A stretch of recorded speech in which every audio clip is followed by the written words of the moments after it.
So the first thing, mastering the art of high volume sales recruiting so that you can quickly recruit the right sales reps, right? That's what we're trying to do, is we're trying to quickly get the people that we need so we can scale up our organization. So this is a high level overview of our sales recruiting process. By the way, this sales recruiting process is, is one of several recruiting processes, right? So it's what we do. It's what I've been working on for almost a decade. What I love about the process we're going to go through today is it cuts out like 2/3 and sometimes up to 75% of the time investment compared to the traditional recruiting process. Okay, and so we're talking about saving you a ton of time while at the same time being able to recruit 2 to 4x the amount of people, which is obviously a great thing. Now, with that said, this is not the only recruiting process that works, but this is the recruiting process that we use and that we've been working on for roughly a decade. That also produced, last month, roughly 1,200 hires for well over 100 companies all over the country. And it's how we built our organization. Again, Sales Recruiting University is a 44-person company and growing every single month. Sales recruiting service and coaching company. And the things that we discussed today is part of the reason this company exists today. And so we hope you get a ton of value from it. But this is the recruiting process. You have advertisements, you have a screening and scheduling process. You're pushing all the best candidates into group interviews, and you're funneling candidates that are highly interested into final interviews, and you close up who you close. So let's dive into that a little bit more. So it's ad screening and scheduling group interviews and final interviews. The first thing is the sales recruiting advertisements. Now, the goal from our perspective, at least, when it comes to ads and to filling commission-based sales opportunities, the goal at the beginning is volume through the recruiting process, right? If I'm trying to hypothetically hire, let's say, 5 people over the next 30 days, and I only have 20 candidates in my recruiting pipeline, most likely, unless those were referrals, which is probably not going to happen, most likely I'm not going to hit my goals. But if I have 300, 400, 500 in my pipeline, I'm going to hit my goals really easily. Okay, so the first thing from an advertisement perspective is, hey, I need to get volume coming through my process. And one of the important aspects of ads is you got to be a little bit creative, especially in an all commission type of environment. Okay, so for some context on the type of companies that we serve, we help right now fill commission-based sales roles. A lot of the times these are roles where reps can't make money for 30, 60, 90 days, where it's 1099, it's all commission. Maybe reps are self-generating all their own leads, right? From a candidate's perspective at face value, it's not always the sexiest looking opportunity. So what you need to make up for that is volume through the recruiting process. And so our model eliminates a lot of the wasted time so you can handle that volume, is what I'm saying. But from an advertisement perspective, with the goal of volume of candidate leads coming through the recruiting process, you got to get a little bit creative. And so I'll give you one really simple example. Let's pretend, and it doesn't matter if you have a localized door-to-door sales opportunity, a national field sales opportunity that's B2B, a remote decentralized opportunity, a call center. It's kind of the general same concept, but at a high level, let's pretend that I have an outside sales opportunity in Tampa, Florida, and I have one office and I'm doing localized recruiting. Now, to backtrack a little bit, if you were like a decentralized opportunity and you could hire all over the country, or it's remote and you're looking to hire in multiple markets at once, right? This same kind of idea would apply, but you're just putting ads in the markets that you're hiring, right? If it's remote and decentralized, you're not limited to geography, then you have ads all over the country, right? Because it's remote. But let's pretend, for the sake of illustration, that I'm hiring in Tampa and I have an outside sales opportunity. And let's pretend it's like a door-to-door direct-to-consumer opportunity in roofing, okay? And again, it doesn't matter the industry, the sales model, the direct-to-consumer, B2B, it's like the general same concept. From an advertisement strategy perspective, you want to get creative. And so let's pretend that I have, $500 in ad budget monthly that I want to use for my recruiting process, right? Because our model is based on paid advertisements to pump candidate leads through the process, right? So let's pretend that we have a $500 ad budget and I'm hiring locally into my sales office for this outside door-to-door roofing sales opportunity. Well, in terms of creativity with the ads, what I want to do is I want to think about what's going to get me the highest volume of candidate leads through the process. Is it just posting a roofing sales ad? No, it's not. I need to get creative and think about what other kind of, general sales opportunities exist out there, or general titles that could potentially pop the right type of candidate lead through my recruiting process to convert them into a roofing sales rep. And so real quick, so we can move on, maybe that would look like a roofing sales associate ad, an independent sales representative ad, an outside sales representative ad, a field sales consultant ad, an entry-level sales representative ad, a direct sales ad, right? So those were 5 to 6 different titles. If I had a $500 budget, what I'm doing is maybe putting 80-ish bucks towards those, and there's my $500 that I'm using monthly.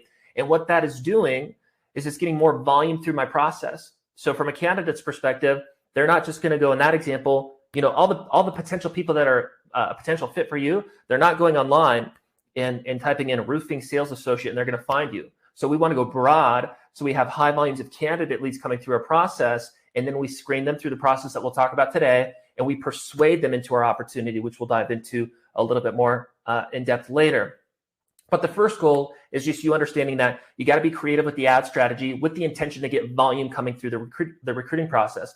The next step is obviously screening and scheduling those candidate leads. Now, when I say screening, I'm talking about more in terms of the background. Okay, so as an example, if we just kind of piggyback off that roofing example, I'm not gonna if somebody applies to my outside sales representative ad and they were they had 6 cashier jobs in the last 6 months or something like that, right? And they're selling $20,000 roofs and going door to door, right? I'm not going to invite that person into the next part of the phase, right? So that's an extreme example. But when I talk about screening, there's a background screening.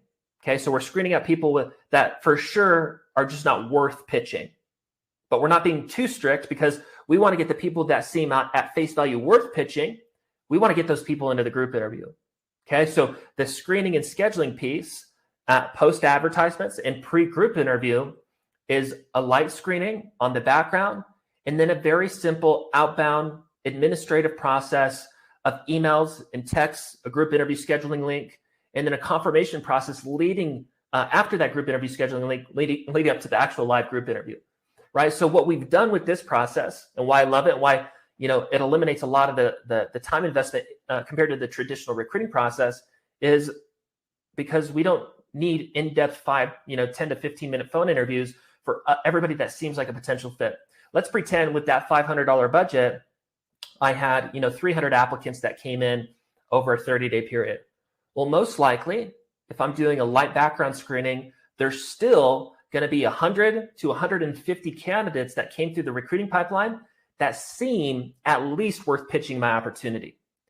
Now, if I'm a smaller business owner, and I realize some of you are, startup companies, maybe you have a few reps, maybe you have a large sales team, or you're a leader and you're here, right? But let's pretend I'm a small business owner. We help a lot of companies that do less than $1 million that are trying to get to that $1 million, $2 million, $5 million mark. Okay, let's pretend that I'm very limited on time, but I need to recruit, multiple people, and I need hundreds of candidate leads coming through my recruiting process. And I'm already working 40, 60, 80-hour work weeks. Do I really have the time over a 30-day period to do those 100 and 150 phone interviews? No, I don't, because I got other things that I need to do. Another thing too is maybe I can delegate that to somebody that's more of an entry-level employee, like an office manager or an admin. But the problem is they're not a salesperson, so they're going to blow opportunities in the screening process and make it to where I'm missing opportunities to meet these people that are actually a fit for one-on-ones. And so what we have is we have ads, high volumes of leads. It's a light screening and scheduling process just based on background, outbound administrative work. We're getting the person into the group interview, and that's kind of the time to shine. But the screening and scheduling piece, we're dropping the in-depth phone interview to try to pitch them and to get them to show up to the one-on-one, and we're just getting them to schedule right into the group interview.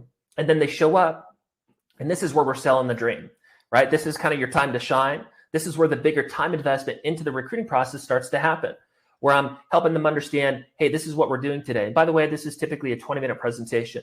Here, this is what we're doing today. This is why you're here. And you go into things like your culture, what's unique about your culture, your industry, why your industry is unique from a sales career perspective, your company story, where you started as a leader or an entrepreneur, why you started this business, what you guys have accomplished so far, what your plans for growth in the future are, your sales model, how reps make money, what current reps are, successfully doing, if you have any reps right now, the career path, what it really takes to succeed and ramp up into this commission-based sales position. Ultimately, in the group presentation, which is step 3 of the recruiting process, right? Ad screening and scheduling of group interviews. Step 3 is kind of also a screening process where you're bringing clarity to the candidate on exactly what the opportunity looks like. So by the end of it, they're either like, I'm interested or I'm not. And obviously we want the former, right? We want to get them excited about it. So they're like, maybe I wasn't considering this exact opportunity yesterday, but man, after hearing about the culture, the industry, the company story, the plans for growth in the future, the income potential, the advancement opportunities into leadership, man, this is all really exciting. And I have to meet this guy or gal in a one-on-one. Okay. But the group interview, that third piece, that's selling the dream. And again, not everybody's going to be a perfect fit or be interested. What's really cool is we've eliminated the phone interviews, and also we've eliminated the no-shows into our one-on-one. Okay, so what's happening after the group interview is we're funneling people right into one-on-one interviews, right? So as an example, maybe I do groups on Tuesday and Thursday at 10 a.m., and then I do one-on-ones at 10:30, 11, 11:30, 12, and I pitch the dream. 50+% of the candidates want to stay on. We do Q&A, a couple more drop off, and I funnel the rest into one-on-ones right after, so my show-up rates are high, and I close up who I close.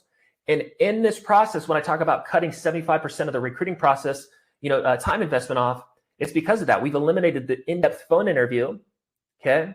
We've put people into a group interview, and we've pitched the dream, and we funnel them right into final interviews right after, so the show-up rates into our one-on-ones is extremely high, eliminating all the no-show pain in the recruiting process. And you may have experienced that if you've done any type of recruiting in the past. And so this is why you cut down 75%. And then the one-on-one is diving deeper in the candidate. And at a high level, what you're trying to do is you're trying to understand, hey, what's been missing from past opportunities? Like, why are you still looking for a job, right? Because you want to understand that past pain, just like in a sales job.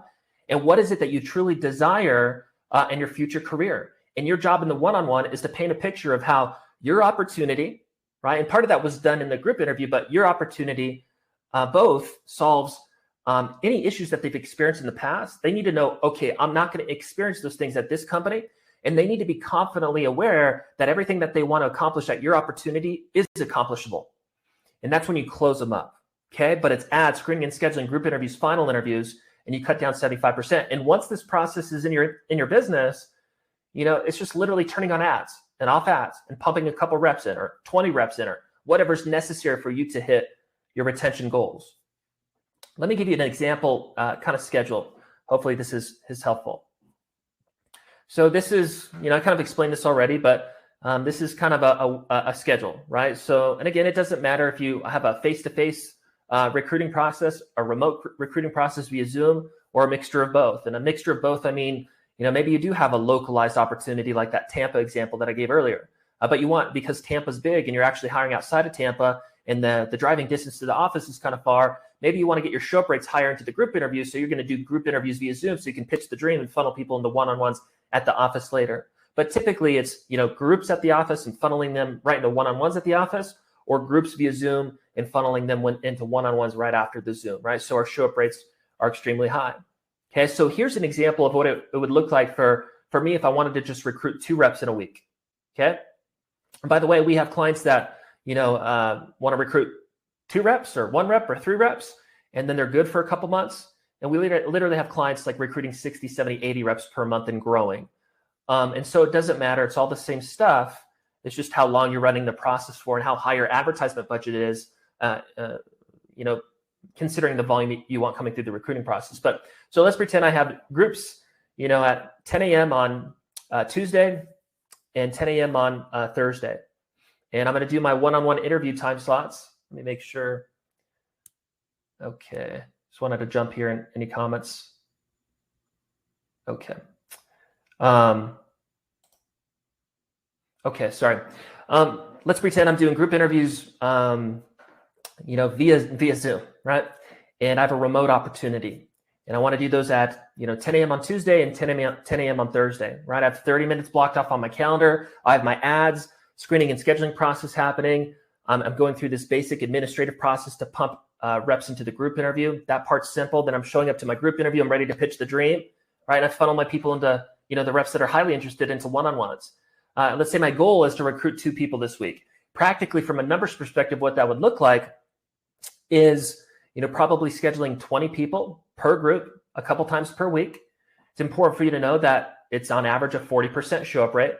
So as an example, if I schedule 20 for Tuesday, I schedule 20 for Thursday, a 40% show up rate is going to be on average 8 people show up into each one of those group interviews. And then to backtrack too, if the idea of a group interview is kind of feels weird or kind of scary or something like that, know that that's a normal thing. And it takes a good 30 days to kind of learn the process and to get through the learning curve to where you get to a point where you're like, hey, I'm killing it, right? Just like when you hire a new sales rep, they're not perfect on day 1. They're going to be better on day 30 and day 60. They're going to get better and better. The same applies in the recruiting process. But let's go back to the idea of recruiting 2 reps. Practically, what does that look like from a number standpoint? I'm scheduling a couple group interviews per week, 20, candidates per group interview, 40% show up rate. That means 8 show up to each group interview. Most likely 50+% of those people at the end of the presentation are interested. So let's say out of 8, I have 5 people interested. Then I finish up with some Q&A to bring more clarity to the candidates to make sure that they're actually interested, which I want to do because I want to protect my time and only meet with people that are highly interested and really get what we do. And let's say I have 8 people that show up and 3 at the end drop off because they're like, this is not a fit for me. And then I have 5 left and I go through Q&A and 2 more people drop off. Well, I have 3 people left. I funnel those 3 people into one-on-ones and I recruit 1 person. And I rinse and repeat that process twice per week. And that's how I got my 2 recruits. Now, what happened is in a 4-hour time investment, right? In a 4-hour time investment, I've recruited 2 people. Compared to the traditional recruiting process, that's probably going to be a good 15 hours or time investment. So that's why we love